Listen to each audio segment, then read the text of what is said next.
Shalom Jemaat Tuhan, Happy Super Sunday. Bagaimana kabarnya? Saya percaya kita semua dalam keadaan yang sehat dan luar biasa karena berkat Tuhan mengalir dalam kehidupan kita. Kami menyambut Bapak Ibu yang baru pertama kali mengikuti online service IFGF Padang. Welcome karena Anda adalah bagian dari keluarga besar IFGF Padang. Mari kita bertumbuh bersama-sama di dalam Kristus. Kami juga mengajak Bapak Ibu untuk mengisi formulir yang telah tersedia. Pagi hari ini ada beberapa informasi yang ingin saya sampaikan. Minggu depan ibadah tetap kita laksanakan secara online jam 10 pagi melalui aplikasi Zoom.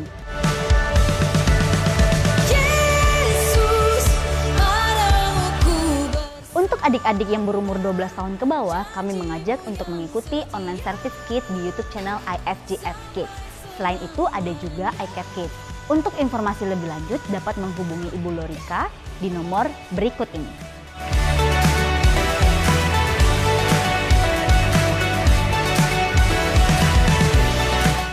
Sepanjang minggu ini, iCare tetap berjalan seperti biasanya. Silakan hubungi iCare leader masing-masing untuk mendapatkan informasi lebih lanjut.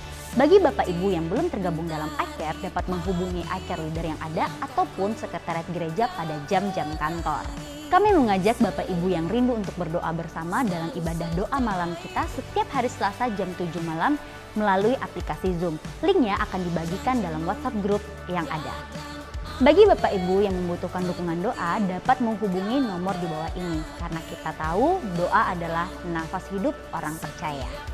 Ibadah TYC akan tetap dilaksanakan secara online melalui aplikasi Zoom.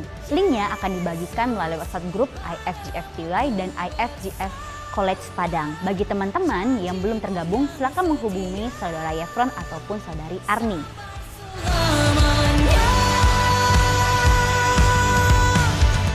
Bagi Bapak Ibu yang rindu untuk memberikan persembahan, persepuluhan, ucapan syukur, buah sulung, dapat mentransfernya ke rekening berikut atas nama IFGF GC Padang.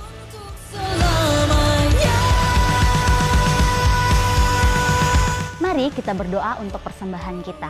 Kami mengucap syukur Tuhan buat setiap berkat yang Kau berikan dalam kehidupan kami. Sebentar Tuhan, kami memberikan dari yang terbaik yang kami punya Tuhan untuk hormat kemuliaan bagi nama-Mu Tuhan. Berkati Tuhan setiap tangan-tangan yang memberi Tuhan dengan berkat yang berlimpah daripada Engkau Bapa. Terima kasih Tuhan di dalam nama Tuhan Yesus. Haleluya. Amin. Sebentar lagi ibadah kita akan mulai. Mari persiapkan hati dan pikiran kita untuk menerima berkat Tuhan yang luar biasa melalui pujian penyembahan dan firman Tuhan yang akan disampaikan pada pagi hari ini. Dan jangan lupa untuk saling menyapa dan mendoakan di kolom live chat karena kita akan mengalami kasih Tuhan yang luar biasa di tempat kita masing-masing. Enjoy the service!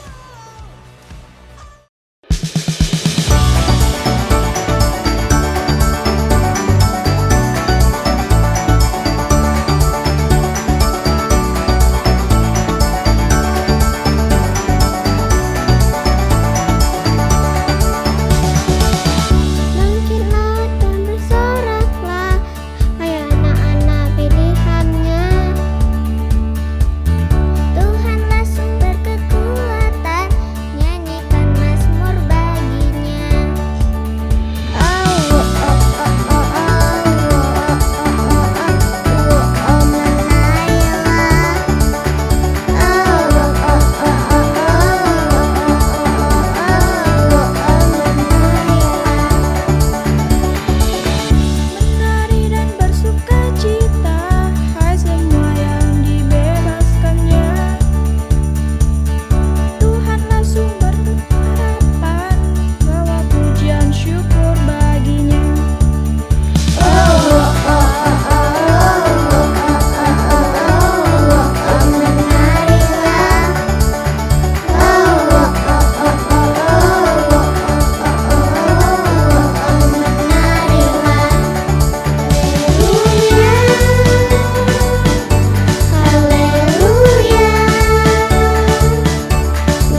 adalah sumber pengharapan, bawa pujian syukur baginya.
Seperti tanah yang kering,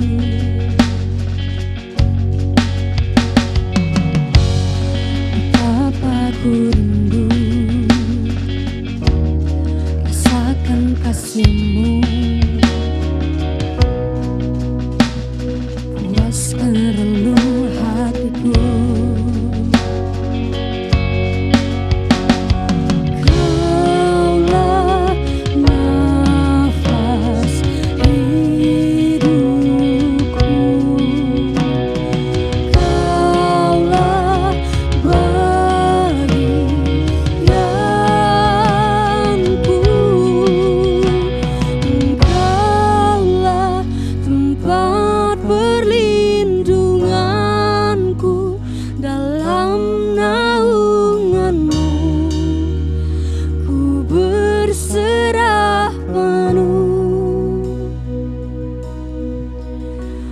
Jiwaku melekat kepadamu, sumber pengharapanku, pemegang hidupku.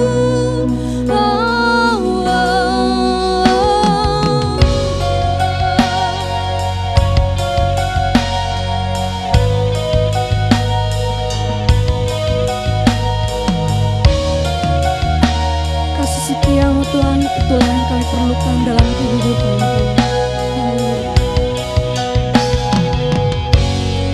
Kasih setiamu di setiap langkahku, hapuskan semua takutku.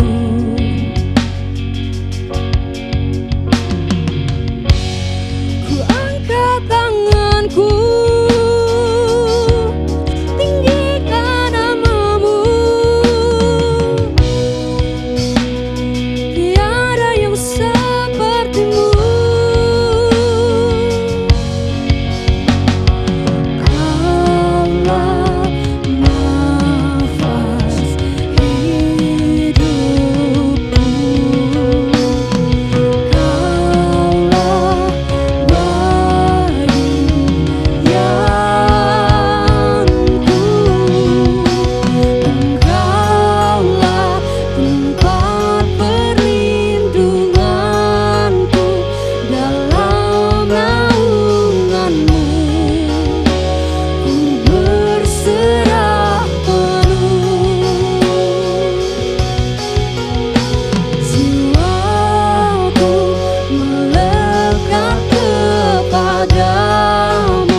atas setiap penyembahan terbaik kita kehadiratnya.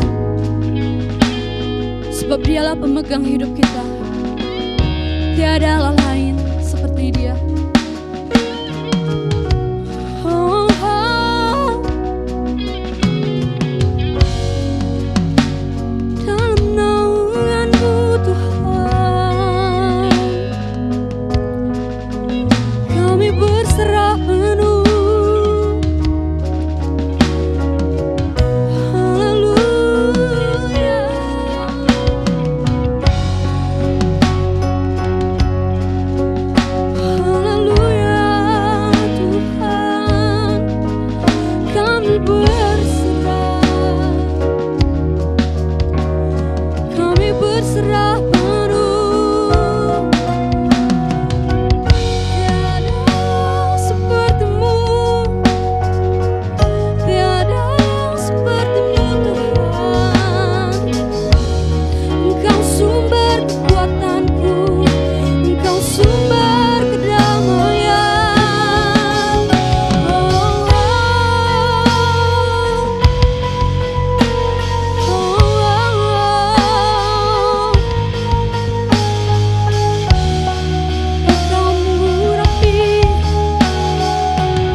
Kami bersyukur.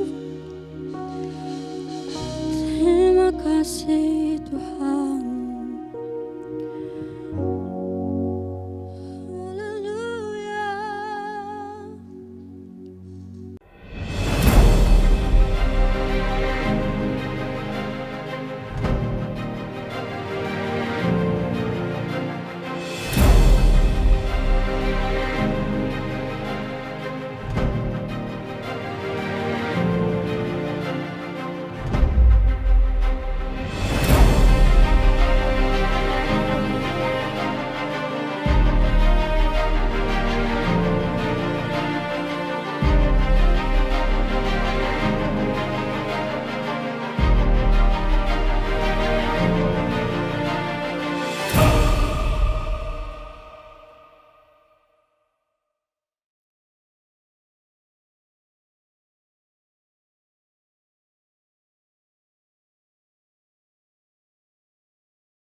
Shalom Bapak Ibu yang terkasih dalam Kristus Yesus, senang bertemu dalam online service kita pagi hari ini. Saya berdoa dimanapun kita berada, tetap dalam rahmat penyertaan Tuhan Yesus Kristus. Amin. Bapak Ibu, thank you buat tim pastoral juga yang memberikan kesempatan kepada saya, dan juga nanti ada rekan saya pastinya akan memberkati kita semua hari ini dalam pemberitaan firman Tuhan. Ini merupakan satu anugerah yang luar biasa. Thank you juga sudah memberikan. Di Generation Day ini ada anak-anak sekolah minggu, mereka menari, bernyanyi bagi Tuhan karena mereka adalah yaitu gereja-gereja Tuhan yang Tuhan persiapkan untuk masa yang akan datang. Amin. Bapak Ibu, sebelum kita mendengarkan firman Tuhan, saya mau ngajak kita berdoa. Yuk kita berdoa bersama-sama. Tuhan Yesus, terima kasih buat anugerah-Mu yang besar, buat penyertaan-Mu yang luar biasa. Terima kasih buat hari ini, Engkau baik bagi umat-Mu dimanapun kami berada. Dan sebentar kami akan mendengarkan kebenaran firman-Mu. Urapi hamba-Mu yang akan menyampaikan, biarlah hanya perkataan-perkataan daripada Allah boleh disampaikan, dan perkataan firman itu yang memerdekakan setiap kami.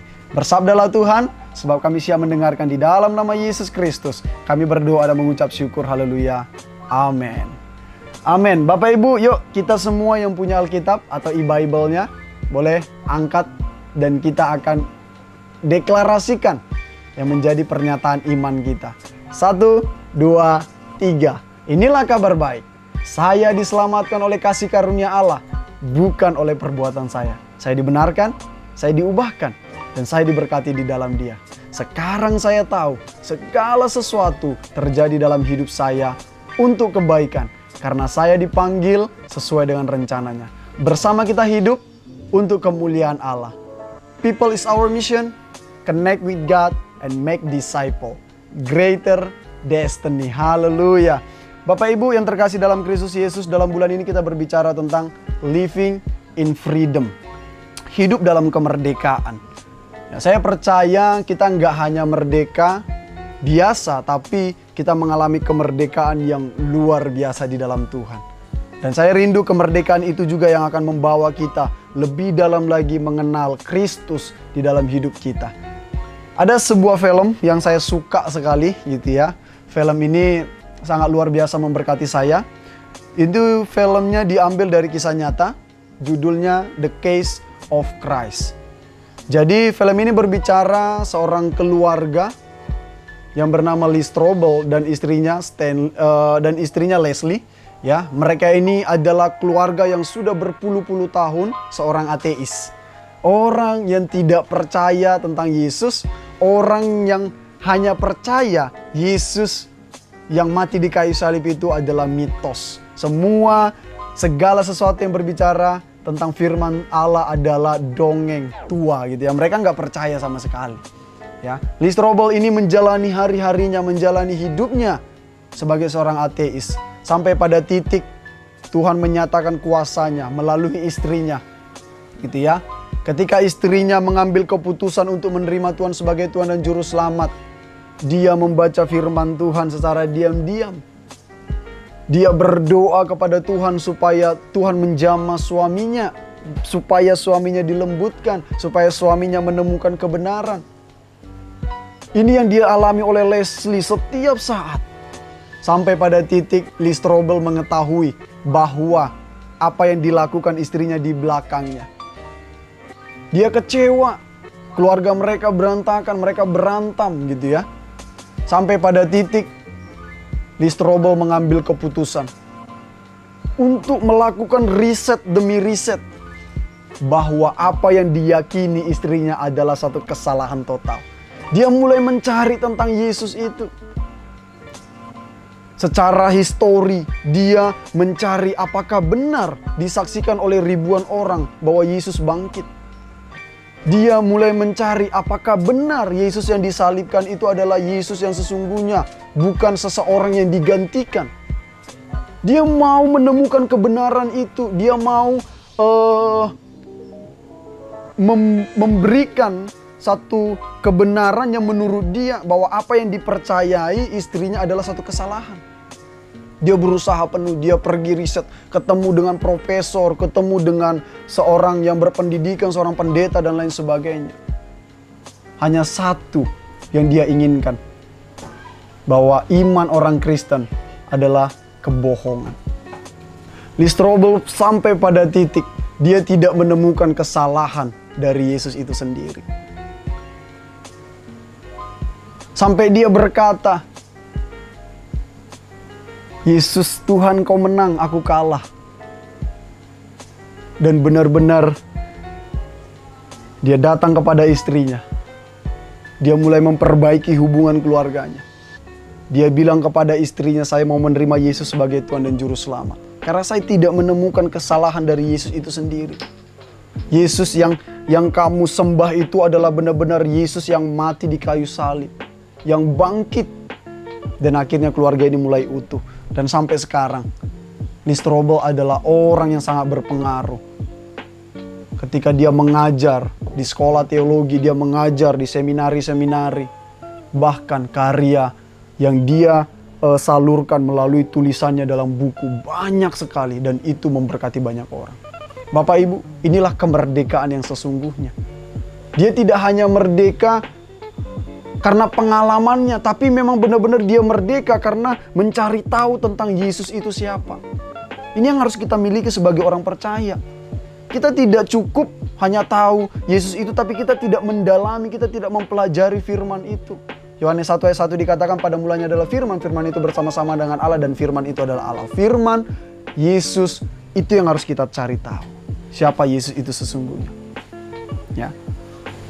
Nah, saya mau ajak kita buka dalam kitab 2 Petrus 2 ayat 19 sampai 22. Di sini dikatakan mereka menjanjikan kemerdekaan kepada orang lain padahal mereka sendiri adalah hamba-hamba kebinasaan. Karena siapa yang dikalahkan orang, ia adalah hamba orang itu. Sebab jika orang oleh pengenalan mereka akan Tuhan dan Juru Selamat kita Yesus Kristus telah melepaskan diri dari kecemaran dunia, tetapi kemudian terlibat lagi di dalamnya, maka akhirnya keadaan mereka lebih buruk.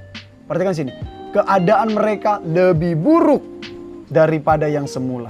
Karena itu bagi mereka adalah lebih baik jika mereka tidak pernah mengenal jalan kebenaran daripada mengenalnya, tetapi kemudian berbalik dari perintah kudus yang disampaikan kepada mereka. Bagi mereka cocok apa yang dikatakan peribahasa yang benar ini, anjing kembali lagi kepada muntahnya dan babi yang mandi kembali lagi kepada kubangannya. Bapak Ibu, Rasul Petrus di sini mengingatkan bahwa betapa kerasnya perjuangan kita melawan guru-guru palsu, di mana mereka ini mengajarkan pengajaran-pengajaran sesat yang di luar dari kebenaran firman Tuhan, tidak lagi dengan sembunyi-sembunyi. Mereka sudah melakukannya dengan nyata. Bahkan ada yang masuk ke gereja-gereja, ada yang masuk ke sekolah-sekolah, ada yang secara pribadi datang kepada keluarga. Nah, ini berbahaya sekali. Kalau kita nggak sungguh-sungguh mengerti tentang apa yang kita imani, maka kita akan terombang-ambingkan, Bapak Ibu. Ayat 19 di sini tadi dikatakan, ya, Rasul Petrus mengatakan guru-guru palsu itu hanya dapat menjanjikan, Bapak Ibu, janji-janji palsu. Ya.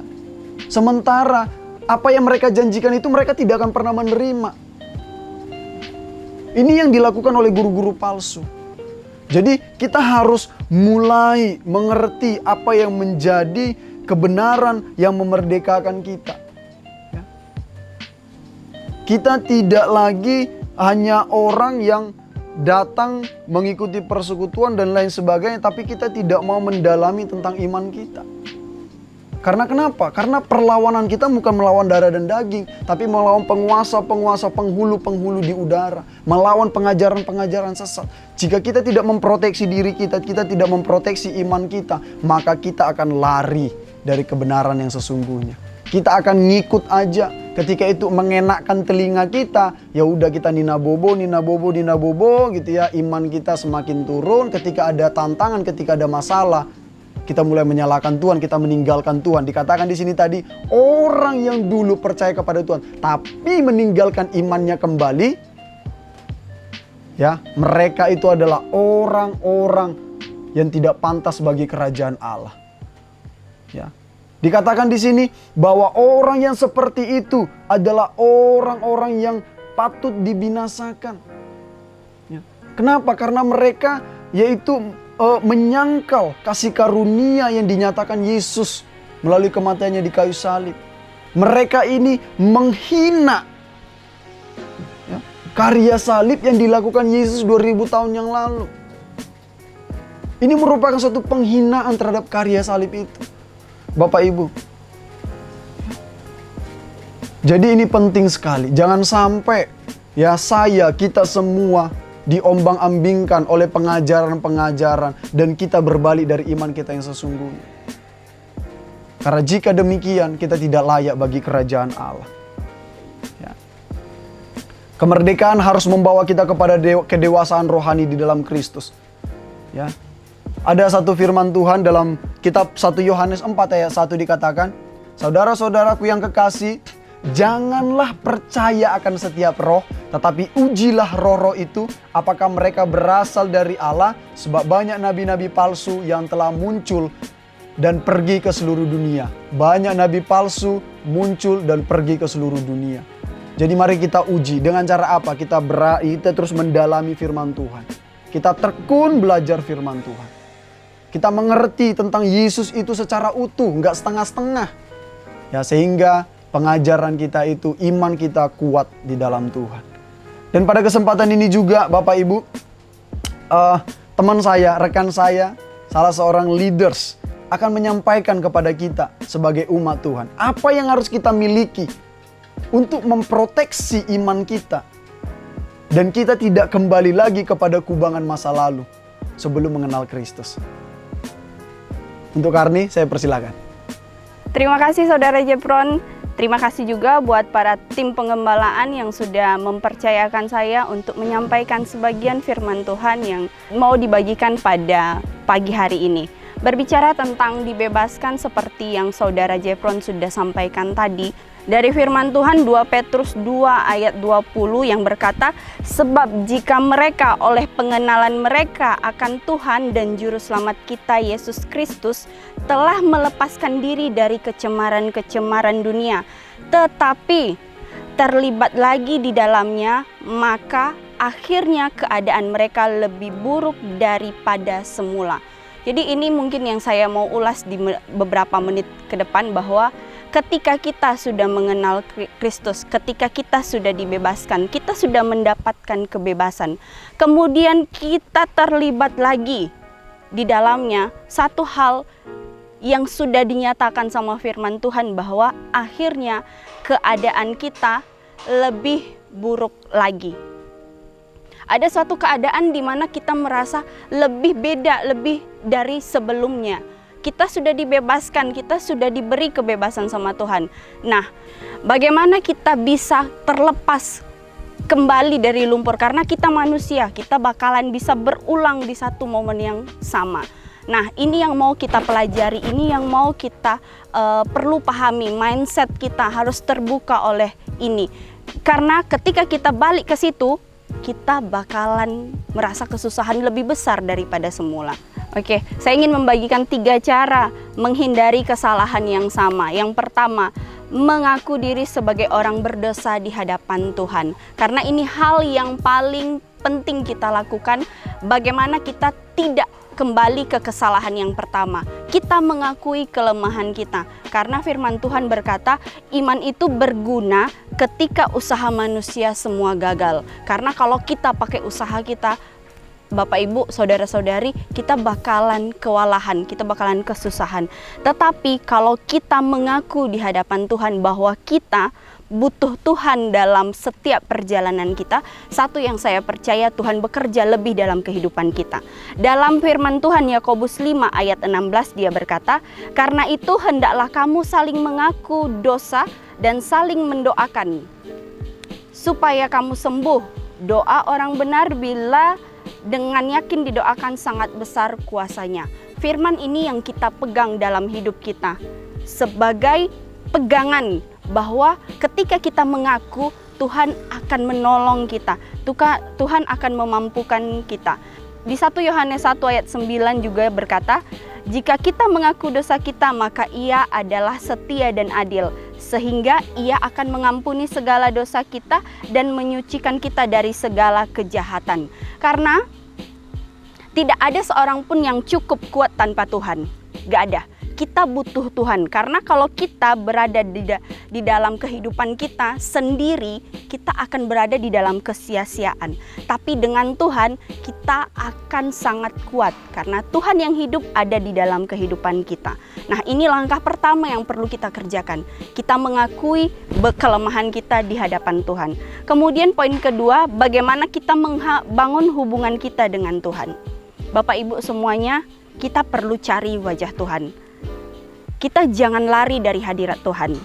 Dan kita harus bangun hidup kita di dalam iman yang kudus. Bagaimana itu bisa terjadi? Ketika kita punya hubungan, ketika kita punya relasi yang kuat dengan Tuhan, kita akan beroleh satu pemulihan yang luar biasa. Kemudian bagaimana lagi cara kita menjaga? Kita harus berada di komunitas yang tepat. Kita harus berada di komunitas yang mendukung kita ke jalan kebenaran. Karena di zaman-zaman sekarang ini, kenyataan mungkin membuat kita berpikir bahwa hidup kita ini tidak bisa lagi.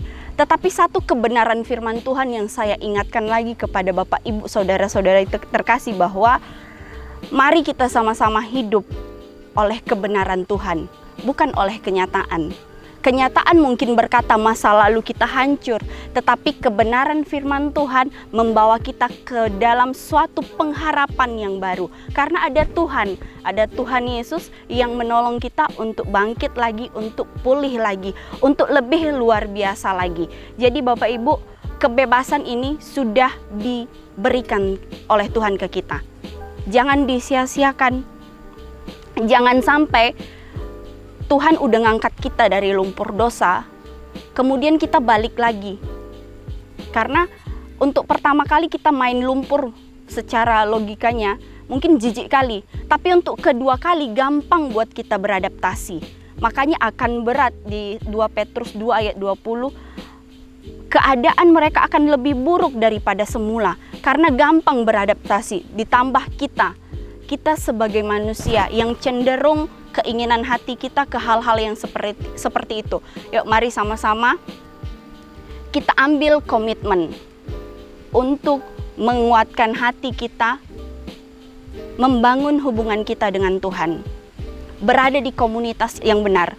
Karena ketika kita ada di dalam gerombolan pencemooh, kita akan cenderung jadi pencemooh. Tetapi ketika kita ada di antara orang-orang yang benar, yang punya cara pandang tujuan ke Tuhan, saya percaya kita beroleh dukungan, kita beroleh nasihat ketika kita hancur, kita beroleh nasihat yang membangun kita. Maka sangat-sangat dibutuhkan setelah kita membangun relasi dengan Tuhan, membangun hubungan dengan Tuhan, kita juga harus membangun hubungan dengan komunitas yang benar. Saya percaya saat ini jemaat Tuhan, Bapak Ibu, saudara-saudari yang terkasih sudah berada di dalam komunitas itu. Kalau Bapak Ibu masih belum berada di situ, cari karena ini adalah tugas kita mengusahakan kasih yang sudah Tuhan taruh di dalam kehidupan kita. Yuk mari sama-sama kita kerjakan, jangan sampai kita terlibat lagi di dalam hal-hal yang tidak Tuhan kehendaki. Kita manusia yang jatuh bangun, tapi ketika kita bergantung, melekat sepenuhnya sama Tuhan, kita percaya bahwa Tuhan akan beracara di dalam kehidupan kita.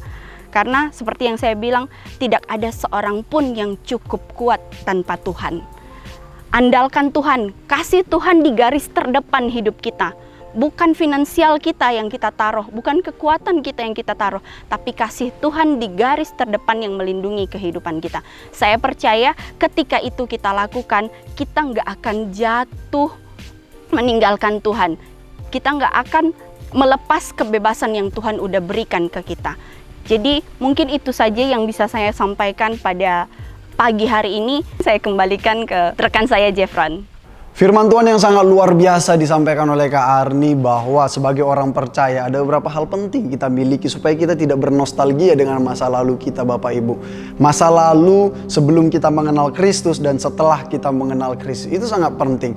Karena ini merupakan satu tanda bagi kita bahwa apakah kita benar sebagai orang merdeka atau kita masih berada di dalam bayangan-bayangan dosa. Ya. Jadi hal yang sangat penting adalah kita mengaku, ada satu pengakuan diri bahwa kita adalah orang berdosa dan tidak mampu.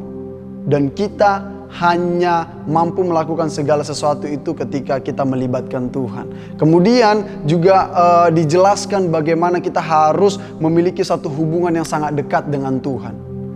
Dalam setiap aspek kehidupan kita harus ada hubungan yang begitu intim dengan Tuhan. Dan juga kita harus memiliki satu komunitas. Dalam Kisah Para Rasul 2 dikatakan di sana Bapak Ibu bisa melihat bagaimana satu hubungan yang begitu erat dialami, dilakukan, dinyatakan oleh jemaat mula-mula. Di ayat-ayat sebelumnya dikatakan ketika mereka menerima Yesus sebagai Tuhan dan Juru Selamat, Roh Kudus dicurahkan bagi mereka. Di pasal 2 juga dijelaskan mereka berkumpul, mereka bersatu, mereka berdoa bersama-sama. Ini merupakan satu tanda, suatu bukti bahwa kita ini orang-orang merdeka. Bahwa kita ini telah dibebaskan, kita ini telah dilepaskan. Jadi Bapak Ibu ini harus kita miliki sebagai umat-umat Tuhan. Ya. Jadi pada kesempatan ini bagi kita semua, ya, saya percaya kita adalah orang yang sungguh-sungguh telah mengalami kemerdekaan. Oleh sebab itu, yuk kita libatkan Roh Kudus dalam hidup kita.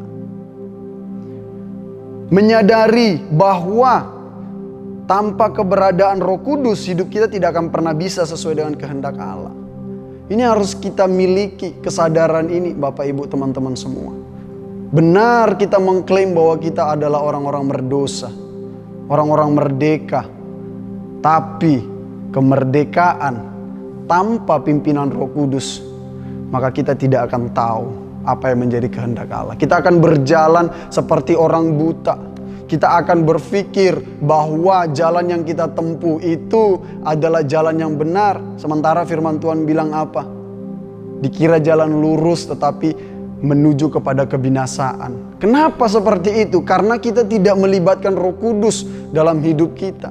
Kita tidak benar-benar menyertakan pimpinan Roh Kudus dalam setiap langkah apa yang kita lakukan. Ya, hanya Roh Kudus yang mampu membawa kita untuk memahami apa yang menjadi kehendak Allah bagi kita. Kenapa? Karena Roh Kudus adalah bagian yang kita kenal dengan namanya Allah Bapa, Allah Anak, dan Allah Roh Kudus. Hanya Dia yang mengerti. Di dalam keterbatasan kita, kita tidak akan mengerti secara keseluruhan apa yang menjadi kehendak Allah bagi kita. Oleh sebab itu kita harus libatkan Roh Kudus. Supaya kemerdekaan kita itu bukan hanya sekedar kata-kata, tapi deklarasi iman yang memiliki tanda dan bukti dalam setiap kehidupan kita sehari-hari. Tanpa Roh Kudus kita akan menjadi orang yang angkuh. Tanpa Roh Kudus kita akan menganggap kemerdekaan itu hanya sekedar tanda kemenangan. Bukan sesuatu hal yang berharga yang telah dilakukan Yesus di atas kayu salib.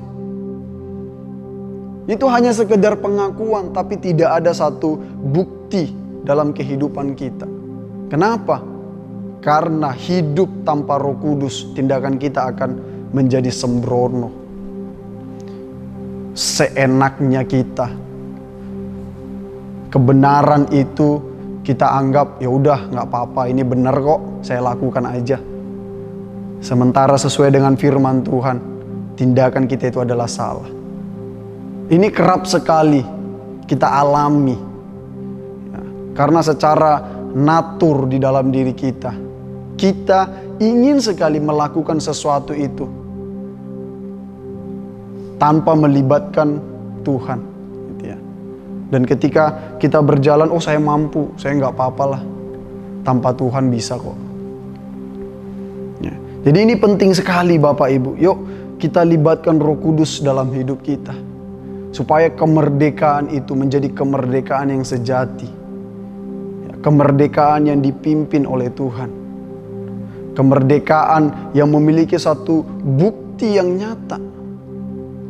Kemerdekaan yang benar-benar di mana kita bisa mematikan dosa dalam diri kita. Ya.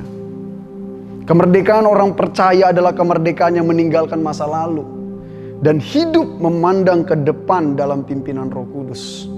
Sampai kita memperoleh hadiah yang telah dijanjikan Allah bagi kita. Hadiah yaitu mahkota kemuliaan di dalam kerajaannya. Saya percaya jemaat Tuhan AFJF Padang sangat menantikan hadiah itu, amin. Oleh sebab itu saya mau ngajak kita semua pada kesempatan hari ini. Teman-teman di luar sana, yuk kita pergunakan kemerdekaan itu sebenar-benarnya. Supaya kemerdekaan itu juga tidak melenceng, kita harus melibatkan Roh Kudus. Karena Dia tahu apa yang menjadi kehendak Allah dalam hidup kita. Supaya langkah kita itu tidak lari dari jalurnya Tuhan. Hanya Roh Kudus yang mengerti. Yuk, saya mau ngajak kita semua yang ada di rumah saat ini. Hari-hari ini kita benar-benar pandang kepada Kristus. libatkan Roh Kudus supaya kemerdekaan kita itu adalah kemerdekaan yang sejati. Saya mau bacakan satu ayat di dalam Galatia 5 ayat 13. Saudara-saudaraku, memang kamu telah dipanggil untuk merdeka. Anda dan saya telah menerima panggilan itu untuk merdeka. Tetapi janganlah kamu mempergunakan kemerdekaan itu sebagai kesempatan untuk kehidupan dalam dosa, melainkan layanilah seorang akan yang lain oleh kasih. Jadi kemerdekaan yang kita miliki, yang kita dapat, kita pergunakan melayani orang, merepresentasikan kasih sebagaimana Kristus telah menyatakan kasih bagi Anda dan saya. Amin. Demikian firman Tuhan yang bisa kami sampaikan pada kesempatan hari ini. Kami berdoa, Bapak Ibu, teman-teman semua yang ada di rumah, benar-benar mengalami kemerdekaan yang sejati di dalam pimpinan Roh Kudus. Amin. Tuhan Yesus memberkati. Yuk sama-sama kita berdoa. Terima kasih Tuhan Yesus buat anugerah-Mu yang tidak terbatas. Terima kasih Tuhan Yesus buat kasih setiamu yang sempurna yang Kau nyatakan 2000 tahun yang lalu. Dalam sejarah yang begitu penting di mana Kristus anak domba Allah memberikan hidupnya, memberikan keseluruhannya bagi kami yang berdosa supaya kami mengalami kemerdekaan yang sejati. Tuhan, aku berdoa buat jemaat-Mu dimanapun mereka berada. Anugerah Allah memimpin setiap hati mereka. Roh Kudus memimpin setiap langkah mereka. Sehingga kemerdekaan itu benar-benar dipergunakan untuk merepresentasikan kasih bagi sesama mereka. Sebagaimana Kristus telah menyatakan kasih bagi setiap kehidupan kami. Terima kasih Bapa. Ini doa kami. Nama-Mu yang dimuliakan, Nama-Mu yang ditinggikan. Di dalam nama Yesus Kristus kami berdoa mengucap syukur. Haleluya. Amen. Puji Tuhan, kita mengucap syukur untuk Generation Day pada hari ini, di mana kita boleh senantiasa memuji, memuliakan nama Tuhan, bahkan firman Tuhan yang boleh membangun setiap iman kita. Ya, mari kita mengucap syukur dan menyerahkan setiap kehidupan kita, anak-anak TYC, Teen Youth and College Student, bahkan yang profesional juga. Ya, kita berdoa menyerahkan sepenuhnya ke dalam tangan Tuhan. Bapa, kami mengucap syukur untuk setiap kebaikan-Mu dan kemurahan-Mu dalam setiap kehidupan kami. Terima kasih Tuhan untuk hari ini kami boleh beribadah kepada Engkau. Bahkan untuk Generation Day Tuhan, kami berdoa Tuhan biarlah Engkau memberkati Tuhan untuk setiap anak-anak muda yang ada, Teen Youth and College Student ya Bapa. Bahkan juga untuk yang profesional ya Tuhan Yesus. Urapi mereka, berkati mereka Tuhan. Dan jemaat-Mu dimanapun mereka berada Tuhan, tangan Tuhan menyertai dan melindungi mereka ya Bapa. Berkati Tuhan setiap kehidupan mereka. Terpujilah nama-Mu ya Tuhan. Bapa, hamba berdoa Tuhan biarlah Engkau selalu memberkati setiap kehidupan jemaat-Mu dengan sukacita, damai sejahtera, dan kasih daripada Bapa. Pelindungan, penyertaan, pemeliharaan Tuhan yang sempurna ada atas setiap kehidupan jemaat-Mu ya Tuhan Yesus. Terpujilah nama-Mu ya Bapa. Segala hormat, puji dan syukur kami kembalikan kepada Engkau yang layak menerima semuanya. Terima kasih ya Tuhan Yesus. Terpujilah nama-Mu. Di dalam nama Tuhan Yesus Kristus kami sudah berdoa dan mengucap syukur. Haleluya. Amen, amen. Happy Generation Day. God bless you all.